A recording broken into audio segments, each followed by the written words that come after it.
Hello and welcome to What We're Watching. It's Katherine. And Liz. And Ed. And John. All right, so I'm going to start. I'm just going to jump right in, you guys. Right into it, Katherine. Okay, so I am watching with my husband and John Slow Horses Season 4. It's an English series. Now, I have talked about Slow Horses before. I'm a huge fan.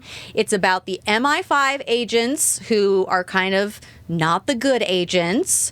Like Slow Horse has been put out to pasture. They work in a place called Slough House, so it's kind of a play on Slough House. Every season is a different story of, you know, what they're dealing with as these kind of not the best agents. So it stars Gary Oldman as the most disgusting man in the world. Oh. It's so funny because you'll see Gary Oldman like doing press and he's like, fine. They really like make his hair so greasy and he's like... so grooming wise. Oh, yes. Well, the character himself is an incredible spy. He's kind of like out of the main game, but he's been a spy forever and he's done amazing things. But he's relegated to run this team of losers, I guess you would say. And he is really gross. I mean, he's physically very gross, like styling wise. They make a real point of his feet being up on the desk and holes in his socks, and he's very gassy and greasy and disheveled. Ew. And yet totally brilliant. Yes. So can't have everything. No, he's so fun. Okay, so this season 4, there's only 6 episodes per season. So it's a quick watch. It's available on Apple TV Plus. It's very good spy stuff. So, and question, is it, obviously you have the central character played by Gary Oldman. Mm-hmm. Is it then episodic in the sense that there's a new case every week? No. Oh. No, each season is, it's based on a book series by Mick Herron, and each season parallels one of the books. So I will say that I did cheat. And once we started this season, I checked the audiobook out from the library that parallels to this season. So I do kind of know some things. That is cheating. I know, but I just love it. Did you tell Erik, your husband, you're cheating? No, and this is the first time John is hearing it too. I know she cheats. It's fine. Yeah. All right, so the rest of the cast, we have the Slow Horse agents, which are they're not all losers, but they have done something catastrophic career-wise that gets them basically demoted to this Slough House group. So we have Jack Loudon, who plays River Cartwright, who's a very attractive young man, and he's kind of gung-ho and always trying to like get real involved in whatever the case is of that season. And this season's really focusing on him. He ends up, I don't even know if I should say that. I mean, the whole series is partially focused on him. Yeah. Okay. And I mean, each season is also, it's not just what they're doing that's perhaps not amazing. There's really some super threat to, you know, whether England or whatever, that they end up kind of being tied into, or somehow they are the ones that found out about it, or what they're doing that seems unimportant ends up also being involved. Yeah, they always end up like right in the middle of the shit, you know? It's funny because they're not supposed to be involved in any of it. They're supposed to be like doing paperwork and like filing old stuff, and somehow they end up right in smack dab in the middle of these really catastrophic things. So the rest of the Slow Horse agents, so there's River Cartwright, then there's one of my favorites. Her character name is Catherine Standish. She's sort of like the secretary or, I don't know, manager of the office. She's fantastic and amazing. Really fun this season as well. There's Louisa. There's Roddy Ho, who is the tech guy, who is absolutely... Always got to have a tech guy. Wow. He is like delusionally hilarious. It's so great. He thinks he's like super hot, and it's just like, it's really funny. So he's fantastic. We also have Marcus and Shirley, who are kind of teamed up. They're a fun team. They kind of are a mismatch, and story-wise, they're often off doing something together. The other important characters are River Cartwright's grandfather, who is played by Jonathan Pryce, who is amazing. And this season has a real good complication because this grandfather is getting old, and he's a spy with a lot of old knowledge, but he's kind of getting dementia, and it's a little bit more of a problem than. We'll start writing that shit down. I mean, don't lose it, archive it. It's not even that. You should forget it all. No, it's just dangerous. Period. Is yeah, what it's the just problem is. he's done some stuff, and now he can't remember who his old enemies are. Oh, okay. So, and he's substantially under threat this season 4. So that's the main storyline that we're dealing with. It seems like he might be the only slow horse out of all of them. Everybody else seems to be galloping along, getting their stuff done. He's like actually out to pasture, right? Yeah, he is out to pasture, although he was probably the only one that was never truly a slow horse. He was like really in charge. Thoroughbred at all times. He was in charge, basically. So he was a fast runner and like doing real good. He's a stallion. Yeah, let's figure out more horse parallels. Are we going to do more horror stuff? No! Oh. Hey. Oh, no! God. I literally, the second before you said it, I go, he's going to say nay. Hey. Hey! Whoa. Hold on, everybody. Whoa. Okay, Hold so. your britches. Oh, my God. All right. Why isn't this show Western? It'd be so much more sensible.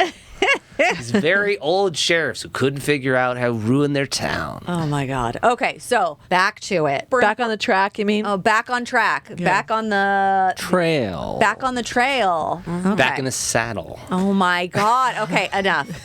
So Kristen Scott Thomas plays the character Diana Tavener, who is the second desk, which is a very important position. She's in charge of ops.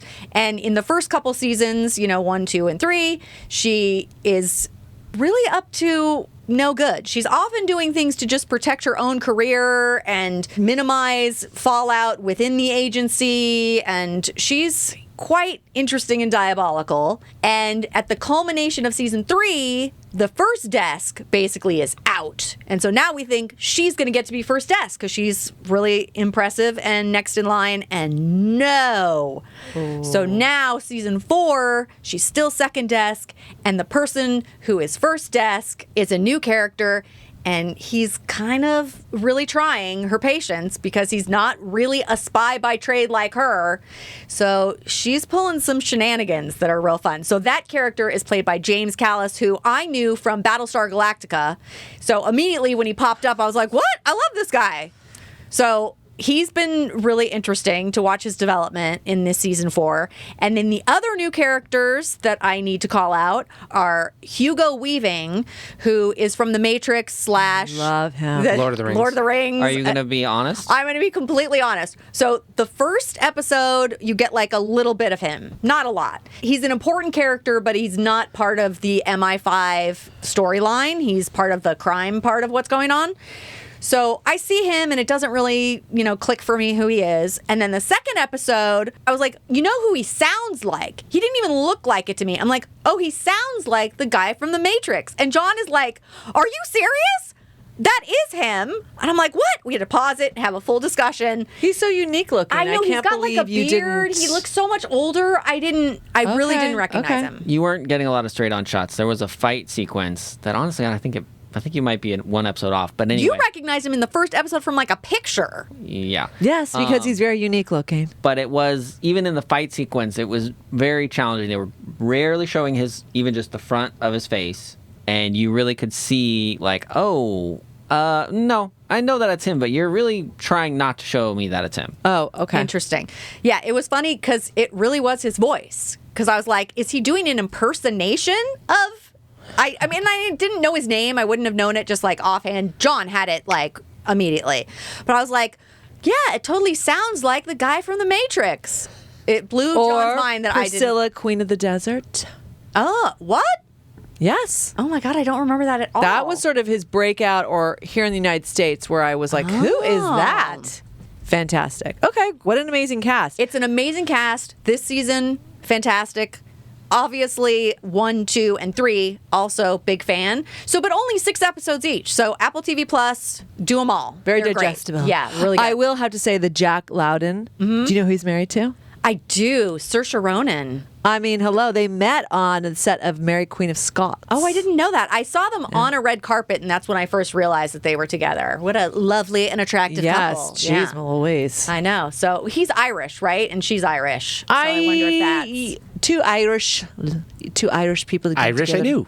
I don't know. wish I I'm knew. not sure. No. I think he's just British. Sorry, everybody. Actually. Actually, the only way is Essex. So sorry. Okay, all right. So not even Irish. Okay. She's Irish. So I did have that correct. Oosh, all right. Got it. Okay, so that is. Ooh, grew up in a Scottish village. So there's a. Oh, I just they're like so that Scottish. connotation. Scottish village. A pub.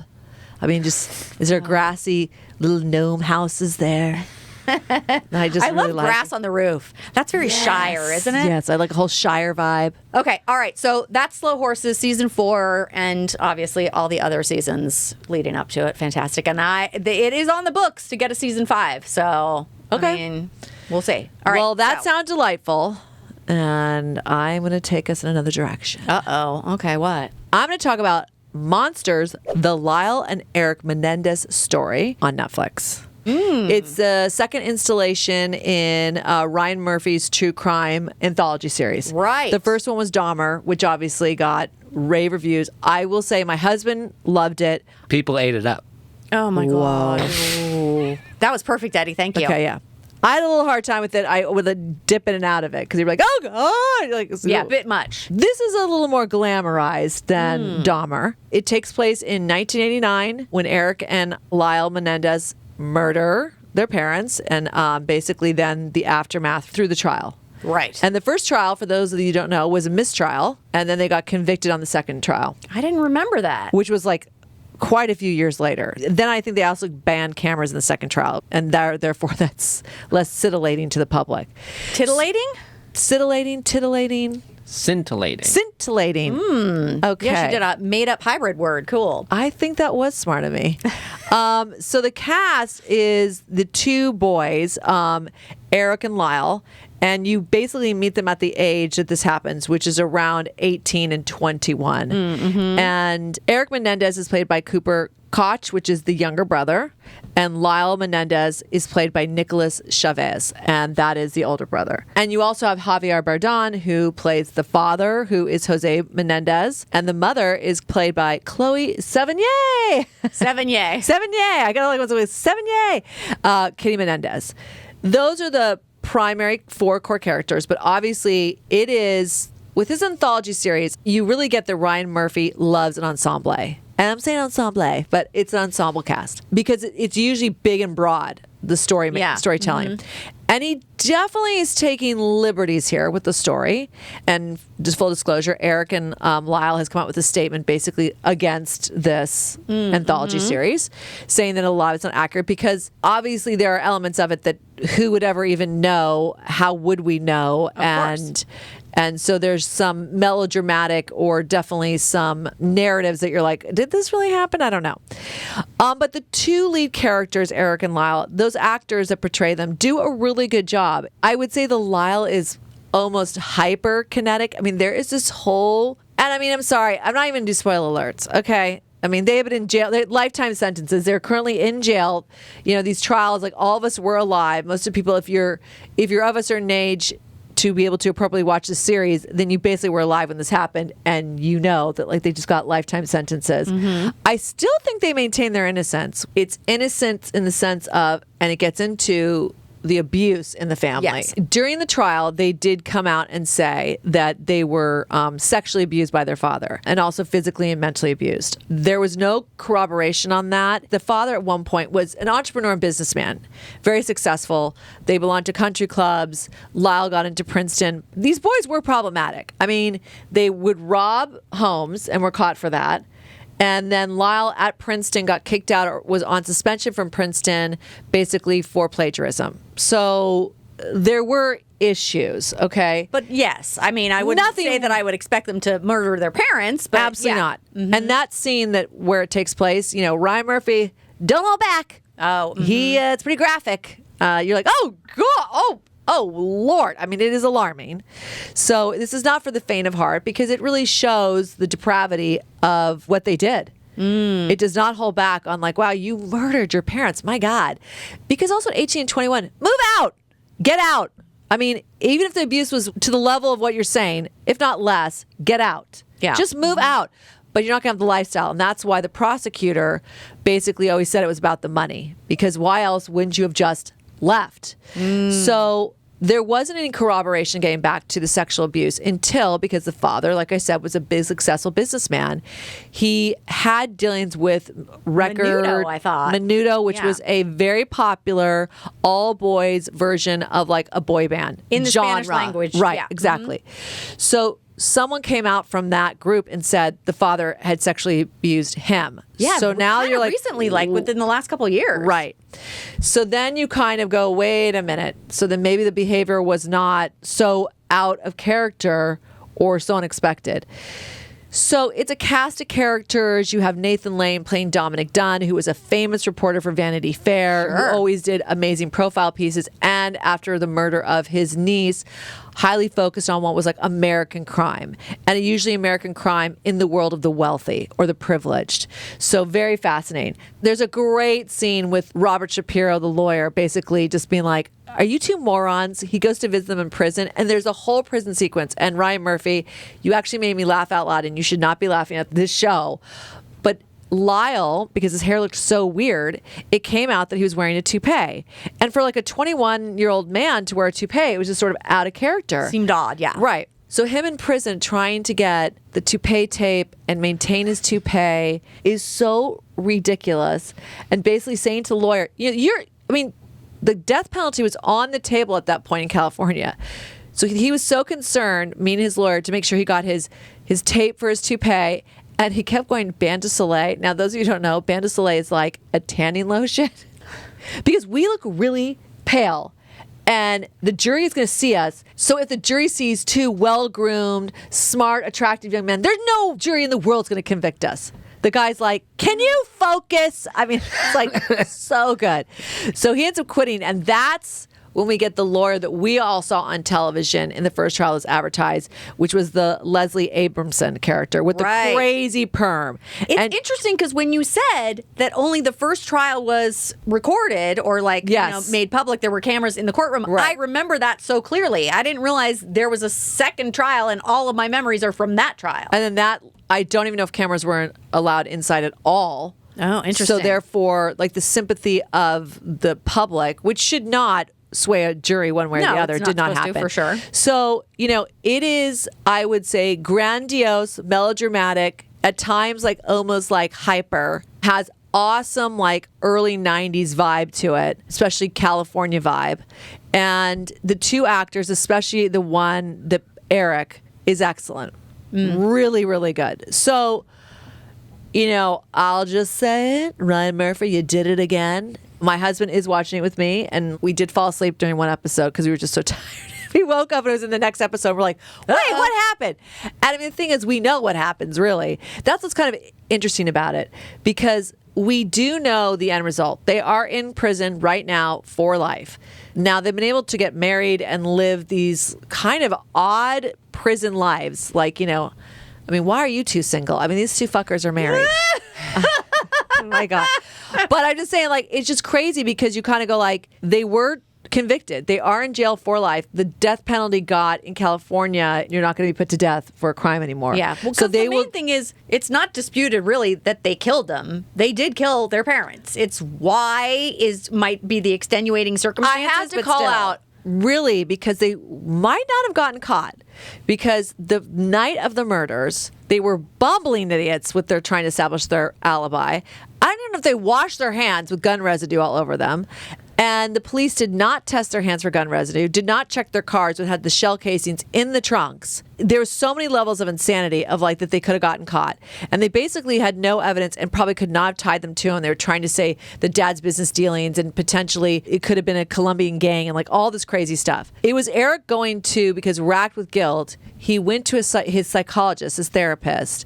And the therapist recorded the sessions and was having marital problems and had a mistress. And the mistress knew about confessing in the therapist's environment, which then should be protected by, confidentiality. But she just, I'm a spurned woman. I'm going to go to the LAPD. Oh, wow. And that is what started their demise. I did not know Now, there is no way they were going to get away with it. I mean, they were too immature. I mean, they were buying things, the famous things. They would buy Porsches, they were buying clothes, they were buying 10 Rolex watches. They were just insane. And they didn't even really know at that point if they were going to inherit everything. So it's like also the case of like bumbling idiots. But, you know, it goes to the root of psychological, mental, and possible sexual abuse in a household. Kitty, the mother, had alcohol problems, or that is how she's portrayed. And therefore, like, what does that trauma breed? that. Yeah, wow. Two monsters. And they try to portray it as like Kitty and Jose were monsters, and they basically created two monsters. So it's an environment of like, you know, I was like, gosh, I'm going to be really nice to my kid. Oh, gee. But I mean, it just was, it's fascinating, even though we know the end result. Ryan Murphy does a really good job of like the sexuality element of it. You're like, what is going on here? The first, because Mark, my husband, did not remember certain, I'm like, he's laying the groundwork for something here. So if you like crime anthology and you like that type of hyper realness and those elements, and Ryan Murphy does a very titillating, how about that? Yeah. Job with it, it is well worth the watch. Okay. Interesting. All right, Ed, you're up. That was a real interesting one, Liz. It is like number 1 or 2 on Netflix. It's not like I dug deep to find it. no. No, but it's also yeah. on par for the course of Liz's horrendous docudramas and Oh, stuff. So it's like, yeah, that's right up your alley. This is the real crime stuff. That's what you And like I'm to watch. not a real crime person. I You're just keep- not really. But it's on my algorithm. It's on my Netflix algorithm. You're doing it all the I time. know. Because they keep putting it in front of me. We recommend. I'm like, okay. Just say no.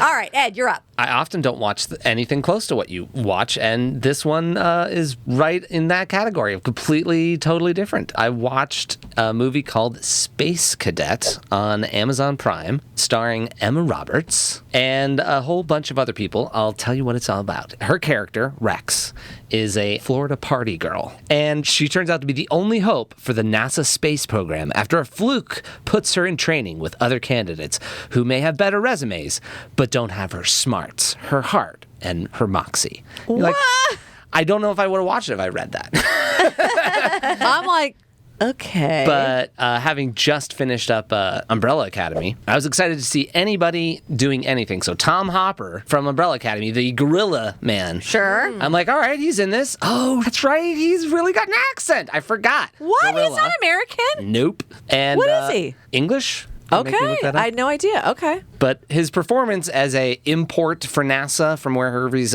imported from over the pond, it's a joy to see him actually get to do a character, have like, you know, a real storyline. He's not just like a modified sent to the moon. Although interestingly, you know, he was on the moon in Umbrella Academy, so makes sense that he's part of the NASA thing. Yes, true. Also starring Poppy Liu, which you may not know her name, but you do know her as the amazing makeup artist in Hacks. Oh, I know who she I is. love sure. her. So Okay. she's pregnant in this and then faking every job resume that she added to her friend's resume so she could get the job at NASA. So she is like fielding 20 different science calls and all this. So she's got a lot of fun stuff to do in this. And overall, it had like a very space camp from the late mid 80s vibe, but with adults. So like there's real scientists that she's learning how to do stuff with, and one of them kind of knows her secret.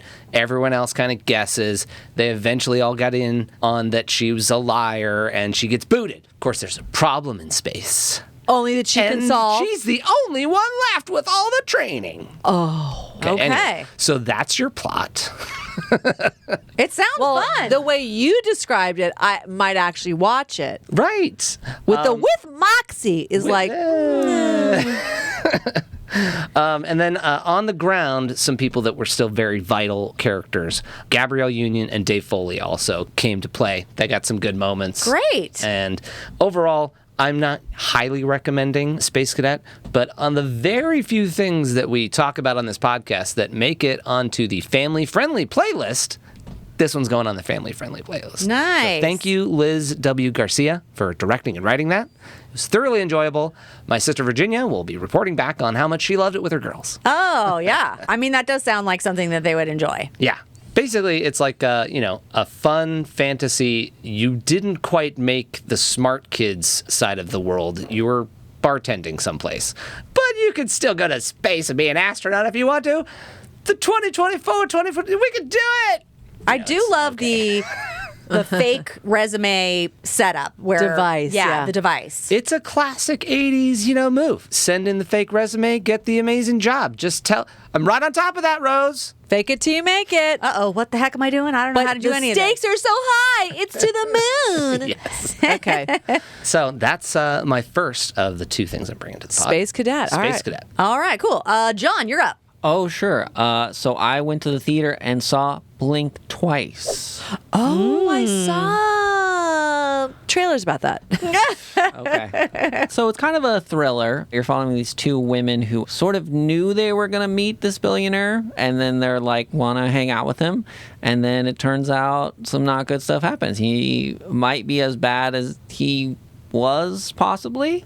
The billionaire is Channing Tatum. He's kind of a tech entrepreneur, whatever, who's fallen from grace and is, hiding on his island. Oh, his island. Oh, I'm so sorry that you have to go to your island. Yeah, it's very tough. They got chickens. The two ladies are so good. Naomi Aki and Aaliyah Shawkat. So great. And I mean, just watching them reacting to this scenario as it unfolds and oh yeah, no, does this make sense? And what's good about this? And I mean, it's pretty wild. They go with nothing, and then, clothes are provided, and this is provided, and that's all maybe not great, right? Yeah, seems pretty sketchy. Oh, wait, all the women are wearing the same thing? That's cool, That is right? a sign. That's a cult, people. Well, yeah, so... Yeah, but it's got good health care. What? No.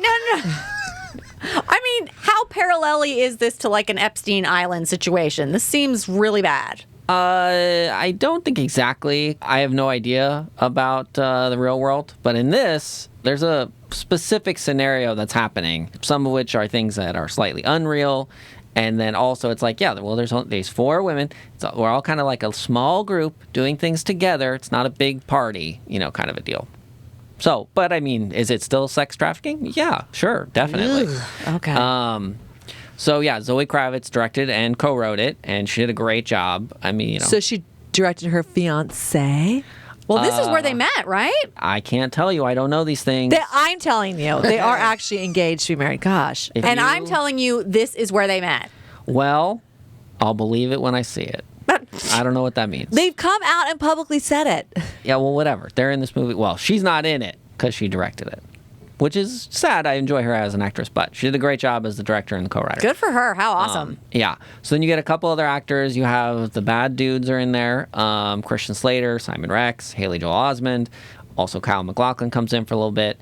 Haley Joel Osment. I mean, come on. He's amazing. Correct. And I love seeing him just do all sorts of different things. As an he's adult, just embraced who he is. Comedy. This is thriller horror. Oh, he's using a lot of comedy bits. He gets used for comedy. in Oh, this. God, great. Love him. And then what you might not know from the trailer, Gina Davis comes in for a minute. Hot What? minute. Yeah, she's great. She's super fun. Turns out she may also be bad, so that's bad. Oh, no. I know. Gina. Super fun evil. I mean, one could say. Okay. The other ladies do a great job as well, including Adria Arjona. So it's definitely a thriller. There's definitely some twists and turns. They don't do a lot of setup that you oh, now I understand. There's a teeny tiny bit of that. It's pretty serious. Okay? Okay. Up to you. All right, John. Yes. Did you like it or didn't like it? Blink twice if you liked it. I don't play those games, Katherine. Okay. Oh my God. What? I think that was 2 blinks. I think that was 2 blinks. Ed, complete stare. No, don't see it. All right. Thank you, John. I did blink eventually. Did you blink eventually? Okay. All right. So now I'm going to talk about a documentary that I watched called Will and Harper, which is about Will Ferrell going on a road trip with his recently transitioned friend. So this is a woman, a trans woman that Will Ferrell was really good friends with and worked with over the years, starting at Saturday Night Live and then many other projects after that. And they decided to go on a road trip because in her former life as a man, she really enjoyed going to all these out-of-the-way places across the country, had crossed the country many times as a hitchhiker and it, considers, that part of her life, but doesn't know if she would be comfortable doing that now as a woman. Which is the story of every woman. The idea of traveling across the United States by yourself and hitchhiking. a lot of especially women would if not feel safe doing that. Especially if you were really a fan of dive bars and truck stops and being out on your own alone, and how would people in other states, because she now lives in New York, and, there's this whole middle of the country where she's not sure how she's going to be received. Okay. And having someone as recognizable and beloved as Will Ferrell along for the ride is a cushion and bubble. And sometimes she specifically tries to not have him go into places with her so that she can push herself to try and be more comfortable. Because the coming out process is very difficult. This documentary was so moving and beautiful and such an affirming thing of life. You hate to think that people are having such struggles, that this woman was not able to transition until mid-50s, almost 60. And to know that there was so much turmoil and pain and suicidal thoughts, you're like, oh no, oh gosh. Really moving. Really And especially moving. for someone that worked in entertainment in a New York, a liberal or progressive city that should have been accepting. But it doesn't matter. It's still your own journey. I mean, I worked with someone that transitioned as well. And it wasn't until much later in his life did he transition to a woman. And, but his whole life as it had been there. Yeah. Yeah. And now he feels like he is his authentic self as she. Yeah.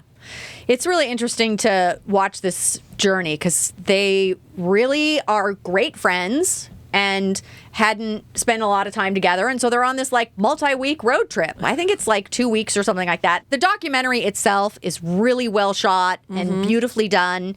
And they together as an example of friendship is so fantastic. And just Will Ferrell trying to be there for her and trying to figure out how can I help you with this? What does this mean?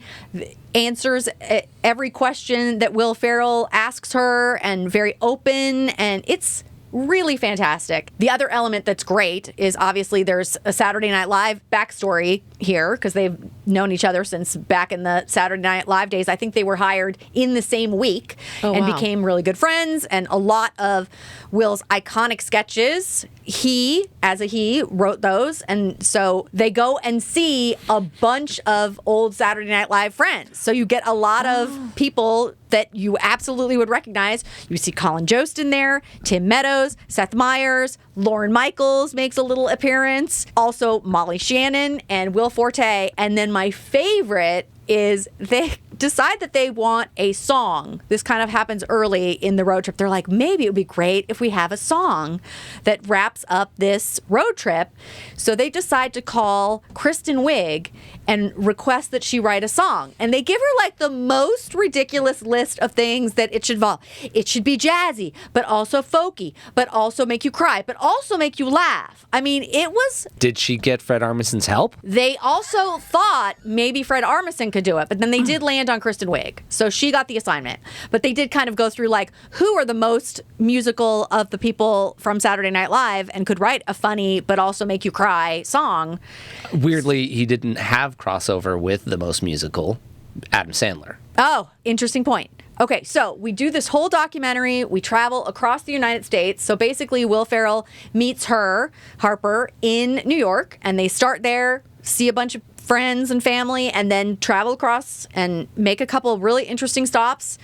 Some of it goes very well, and some of it is really difficult and a little bit heart-wrenching. I definitely cried at some points because it's just hard, when people are not accepting. And also it's hard to watch because you're like, God, why? What does it matter to you? How is this affecting you at all? Why do you have to go on social media and be a jerk?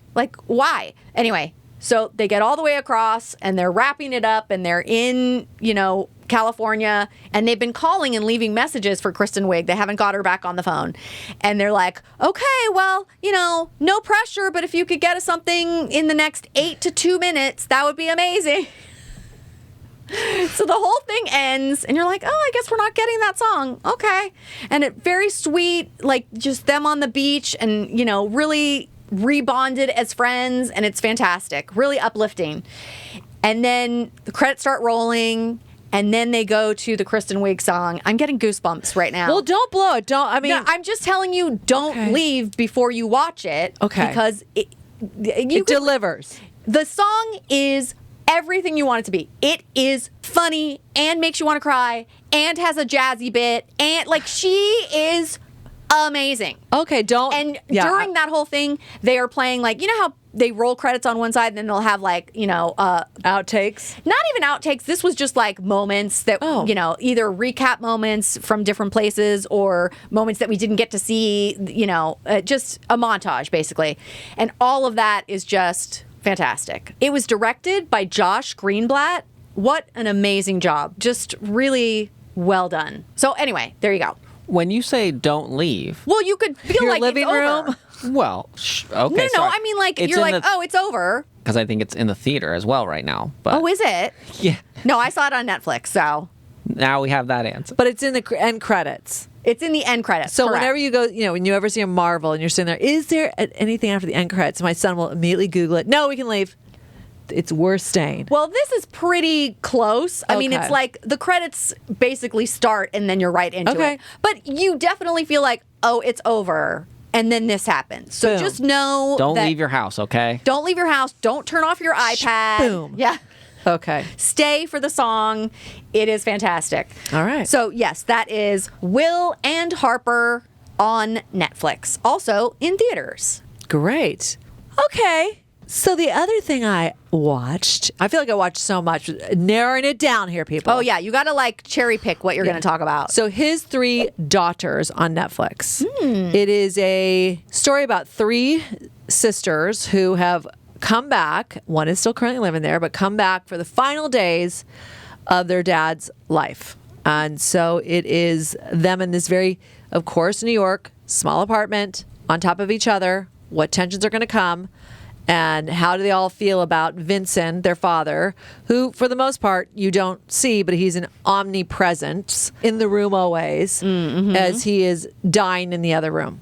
So the three daughters are played by Carrie Coon, Elizabeth Olsen, and Natasha Lyonne. Two of them are actually the father's daughters, and one is a stepdaughter. And the stepdaughter is Rachel, played by Natasha Lyonne, and she's sort of what they consider the loser. She's a stoner, sports bettor, doesn't really work, lives with the dad, is going to inherit the apartment after he's gone, even though she, doesn't, that's not what's important to her, but she's a stepsister. And Carrie Coon is the oldest, and she's the most uptight and lives in Brooklyn, but like rarely came to visit. And Elizabeth Olsen is sort of the more neutral, hippy dippy, is a Grateful Dead head and lives in California and is the mother of like a young daughter. When it first started, I was like, is this based on a play? Because that type of staging of where, it's like a bottle episode or what. Yeah, you bring people together in a confined area. Right. Yeah, very And- theatrical feeling. Yes. And a lot of it would be monologue-ish. So typical dialogue in a film, it's over talking back and forth. You will get monologues, but this was like each character was having monologues almost direct to camera, even though someone's supposed to be seen right off to the right or the left. And so you're like, what the hell? No, it's from the writer-director Azil Jacobs, known from The French Exit and The Lovers. This is a very taut, tight, tense, yet beautiful sort of representation of what's happening, I think a lot more common than it used to be, which people want to die in their own homes, which means is there long-term care? Is there a nurse that comes in and there's a character that plays that? And well, not so much. There is a nurse, like a night nurse, like that's going to watch the breathing and monitoring and pain management. Right. That end of life care. End of life care. And then it gets down to sort of who amongst the siblings is in control. Was the DNR signed? What do we do? What do we not do? And any underbelly tensions that you have in that family dynamic, which, we have a podcast called Family Dynamics with K, and this is totally what this is about. I mean, I was like, I had a play idea very similar to this, but I'll talk to you about it later. It's like, after. Oh, okay. Uh-huh. It is how do you all survive when maybe the dad was the anchor or the thing that kept you all together? So if then he is then gone, because Natasha's character is so polarizing, especially to the older sister Carrie Coons. I mean, there is a physical fight they get in that I was like, oh God, it like gave me a little PTSD. Like, I don't know the last time I got in like a real fight with any of my sisters, much less physical, but it like took me back to the teenage years where you're like, oh, like, you get out of my room. And then they get in their room and they're like physically fighting each other. And you're like, oh. Well, So- yeah, I mean, we can definitely relate to sisters/siblings being very different and how that can Yeah. all get heightened as you get older and are dealing with these serious situations. And, you know, the thing is with your parents, even though we share the same mother and father, we were raised by different people in essence, because they were at different stages in their lives. Yeah. Like, mom did not work when we were growing up. She didn't start going back to school until I think I was like in grade school. John only had basically a working mom. So those are the elements of like a unique relationship with your parent. But it's also like your parent was unique within your relationship. Yeah. And so what grace do you give them? What did they do wrong or right? Or like you may have resentments toward them that the other sibling does not. Because they had a different experience. Right. So it was very fascinating and, you know, at times made me like bittersweet or sad because, you know, our mother is getting up there in the years and you're like, God, this is really hard to face and deal with. And I have had a couple girlfriends lately that have lost their last parent, like, you know, and that's another big thing. It's like, because that is an element here. Both their mothers, even their step siblings, the mothers have died. So now it's just this parent that is left. So what does that mean? And I've gone to like visit in their home because the same type of thing. One was the matriarch, one was the patriarch in my girlfriend's situations. And it was end care in their home, which was beautiful. And people could come and visit and really you felt like you were in their world and I think they felt safer there. But it, you know, it is just, you know, it's just, there's moments of it you're just like, oh man, this is just heartbreaking. And we're all going to face it, and how we face it and how we behave during it really can either fracture your relationships or bond them. And so it's like to be aware of them. But all three of those actresses did a fabulous job. Natasha's hair was alarmingly red. I mean, like alarmingly. And listen, Natasha is Natasha. She can't, that voice, her vibe, you can't take it out of her. Well, that's what's funny because when you were saying that she was a stepsister, I was like, oh, because I had seen promotional stuff, so I knew who was in this, and I was like, those three as sisters? Right. I don't know if that makes any sense, but it makes sense now that you've explained it. I'm like, Right. oh, that was a good way to have a third sister who really feels different. I mean, I will say, like, Carrie Coons in this and Gilded Age, almost like not even recognizable. You wouldn't even. She's amazing. So, I mean, and yeah. Elizabeth Olsen at first, like, she almost annoys you, but then you kind of realize who she was, totally raised by like a different parent. Because I'll say, Dad, our father, was a very tense, uptight, I don't want to say like a rageaholic, but short-tempered. Whereas only from my observations, John, you had a much mellower version of him. Even Ed, too. Yeah, the both of you had a different experience of him, I think. My experience being different than what I saw him with my older siblings. Like, I saw him argue with you guys. I saw him lose his temper with Mom plenty, but with me, I mean, I screwed up at school. I didn't slam doors and, you know, date a lot or not get in trouble like that. so you were saying you were a good kid. You guys and are we bringing were not. you guys are bringing different drama. I was bringing like intellectual issues or grade issues. We There was were like bringing big hormonal social drama. This is turning into a family dynamics episode. All right, so I'll wrap it up. Or John, did you want to say anything about your take No, I on don't Dad? need to. Go ahead. So it's well worth it. It's got an amazing score on Rotten Tomatoes, rightfully so. So it's his three daughters. God, that sounds really good. I want to watch it, but I got to like prepare myself. Yes, you do. Okay. Yeah. All right, Ed, you're up. I am going to completely go in a different direction, like we all like to do, and I'm going to talk about an action movie. An action movie? And I'm going to tell you what the name of it is. It's called The Union on Netflix, starring Mark Wahlberg and Halle Berry. I heard about this. Okay. And it's not like I heard about it. I just saw it on my Netflix splash screen. I'm like, okay, action movie with Mark Wahlberg. No baby this time. I'm in. I mean, Mark Wahlberg's in something. I'm probably in. The good news is he's not actually a spy going into this. He is a construction worker. Mike is thrust into the world of espionage when his high school sweetheart, Roxanne, recruits him for a high-stake intelligence mission. Uh-huh. Because she knows he's got the skills from back in the day when they used to mess around. What? Wait a minute. And the ex-girlfriend is Halle Berry? Well, listen. What we're doing here is we're skipping the 10-year anniversary, the 20-year anniversary reunion, and we're going to the 30-year reunion from high school for these two. And apparently they've still got it, and they're doing spy stuff. Nice. So somewhere in Boston, he dated a Halle Berry. What's unbelievable about that? I'm going to say He had numerous things. skills. Okay. Sure, okay. We've done the leap. But They the were good news together in is- high school. The good news is that he hasn't lost his physique. He has stayed in great shape. Being a construction worker, I'm still just doing the same old things. So when she rolls up at his local dive bar, he's like, Roxanne! What's the coinky dink? Listen, it's an international spy movie. He gets to travel. You get some training sequences where he doesn't get in better shape. He's just in enough shape to be able to do all the things that spies do. Perfect. Which is great. That's what you want.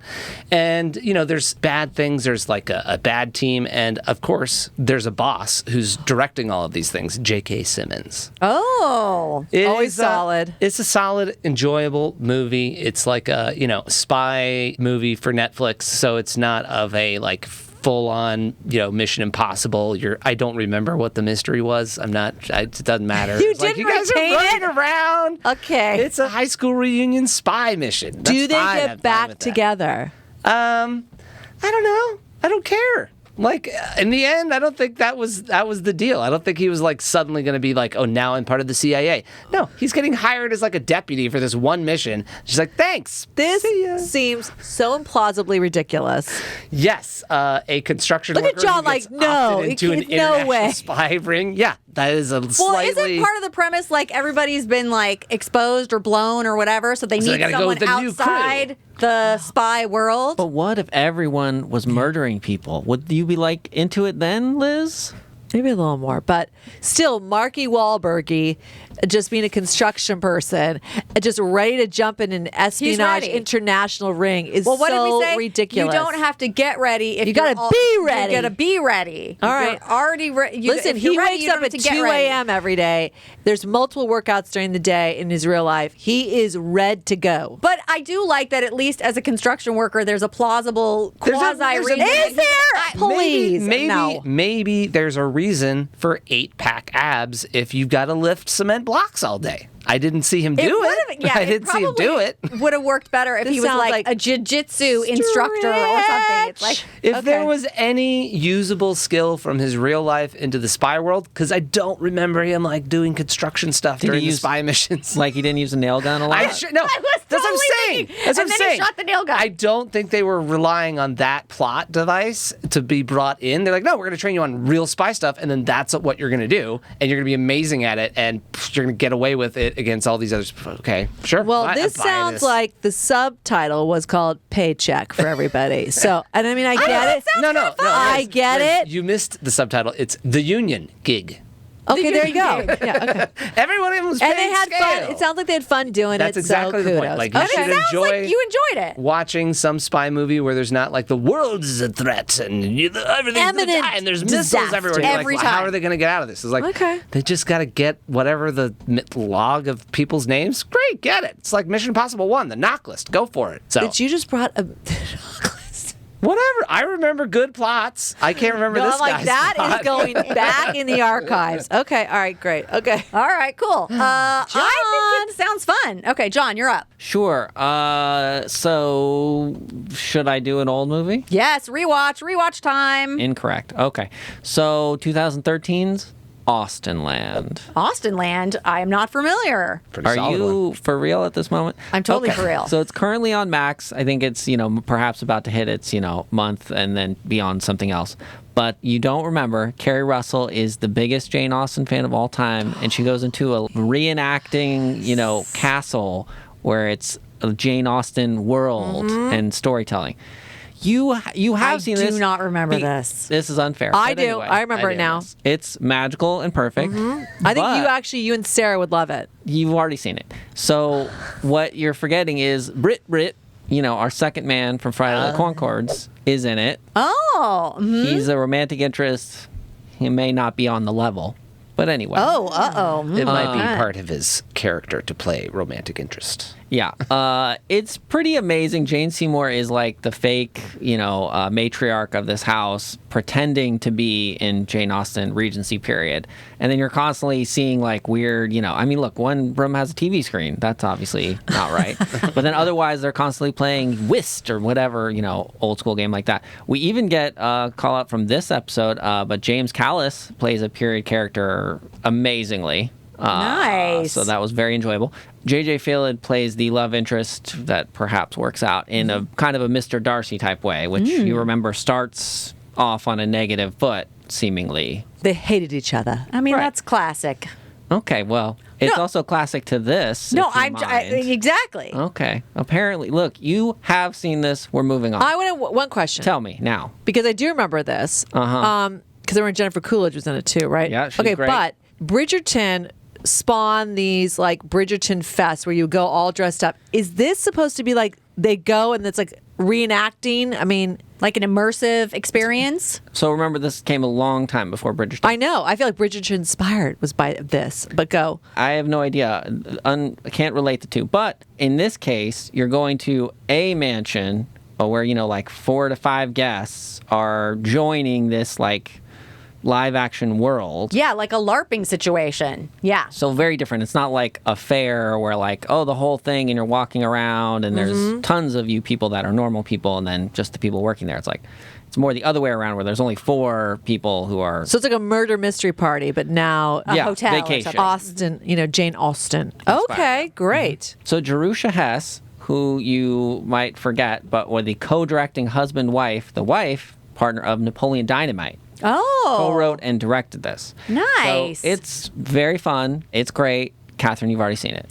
I totally don't remember it, but now I that's- absolutely want to see it. I remember wanting to see it and somehow did not see it, so now I'm going to see it. Yeah, that's how I feel too. So it's on Max currently. Yeah, for probably a couple more days. Okay. Oh, geez. Days. We got to get on it. It's going to be somewhere else. Don't worry about it. Okay, all right. Oh my gosh. Okay, the last thing I want to talk about is I like to give people updates on what I'm watching with my son Adam, who is 21 and has autism.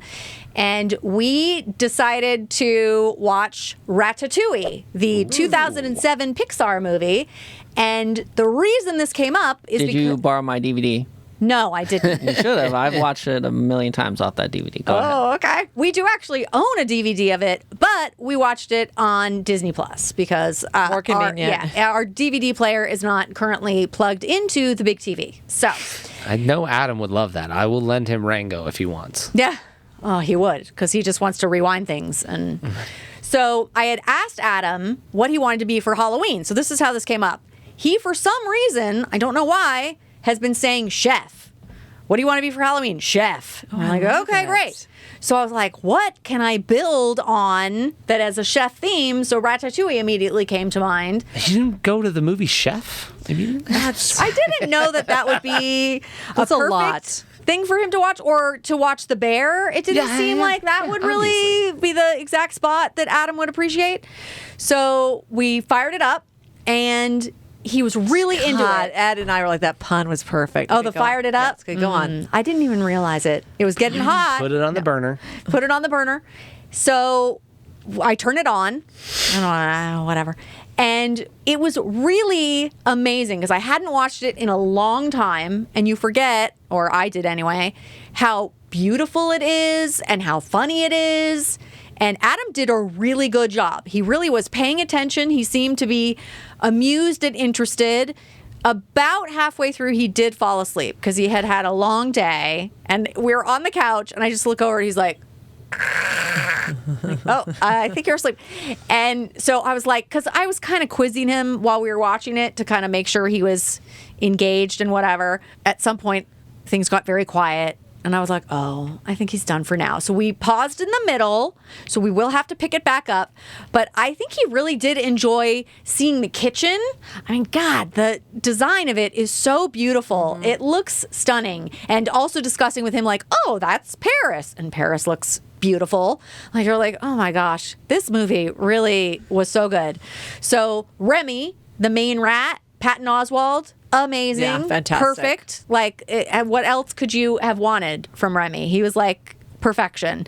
And then the rest of the cast, I had to look it up because I was like, God, I recognize a lot of these voices, but I wouldn't be able to, identify them exactly. So you had Brad Garrett in there as Auguste Gusto, which is the restaurant, like the figment of Remy's imagination, the old chef, like sort of ghosty character. That was Brad Garrett. Then the main head chef, who is so mean, that is Ian Holmes, but I had forgotten that that's who it was. He is from The Fifth Element. That's what I think of him immediately from. And Lord of the Rings. Yeah. And of course, Lord of the Rings, sorry. He sounds so much like Brad Bird, who did direct this, who wrote and directed this, that I thought it was Brad Bird because it reminded me so much of in The Incredibles, how Brad Bird did Edna Mode. My favorite, right? So I'm like, yeah. Is this just Brad Bird doing this? And then when I looked it up, I was like, oh, no. Okay, now I can hear that it's not Brad Bird, although Brad Bird does do a voice in this, just not that voice.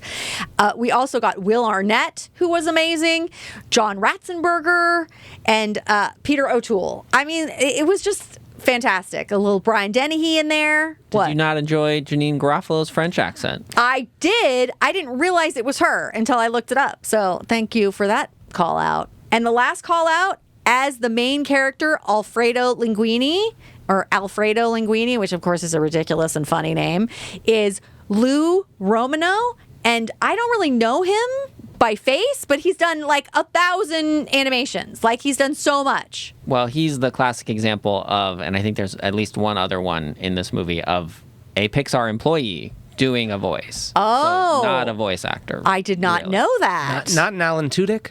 Okay. Yeah.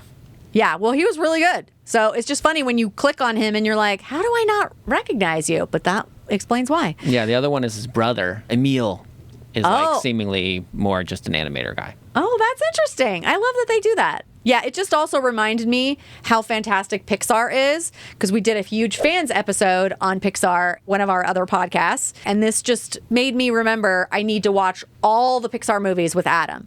So we're just going to be slowly working our way through Pixar. So yeah, that was my last little thing, what I'm watching with Adam. Anybody else got anything? Okay, that's it for this episode then. So thank you for joining us. And you can follow us on all of our social media at Podcast Watching. And you can watch our episodes on the Knack Entertainment YouTube channel. So thank you for joining us on What We're Watching.